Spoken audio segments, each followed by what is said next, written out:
ప్రవచనం ఎత్తి మాట్లాడు. ఏం మాట్లాడాలి అంటే, ఇక్కడ ఏదైతే ప్రవక్తతో దేవుడు మాట్లాడాడో అదే మాటను తీసుకెళ్ళి డెడ్ సిచ్యువేషన్తో మాట్లాడాలి. నీ సొంత మాటలు కాదు, నీ కల్పితాలు కాదు, లేకపోతే ఇంకోరో అన్నది కాదు.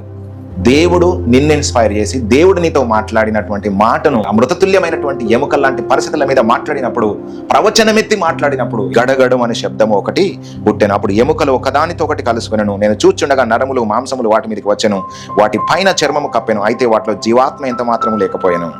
ఎంతవరకైతే ప్రవక్త దేవుని నుంచి విని మాట్లాడుతున్నాడో అంతవరకే జరుగుతుంది. ఎందుకంటే ఆ వాక్యములో అంత శక్తి ఉంటుంది. దేవుని వాక్యము నెరవేర్చడానికి, దేవుని వాక్యము శరీర రూపం తీసుకురావడానికి ఆయన పరిశుద్ధాత్మ దేవుడు పనిచేస్తాడు. కాబట్టి మన నోటి నుంచి దేవుడు ఏదైతే అట్రాన్సెస్, ఏదైతే పరిశుద్ధాత్మ పూర్ణంగా మాట్లాడేటువంటి మాటను, లేకపోతే దేవుని యొక్క వాగ్దానంలో మనం ఏదైతే విశ్వసించి మాట్లాడుతామో అంతవరకు దేవుడు కార్యాలు చేసి చూపిస్తాడు. ఇక్కడ విన్నాడు, ప్రవచనం ఎత్తి మాట్లాడాడు, అంతవరకు జరిగింది. మళ్ళీ వింటున్నాడు, మళ్ళీ మాట్లాడుతున్నాడు.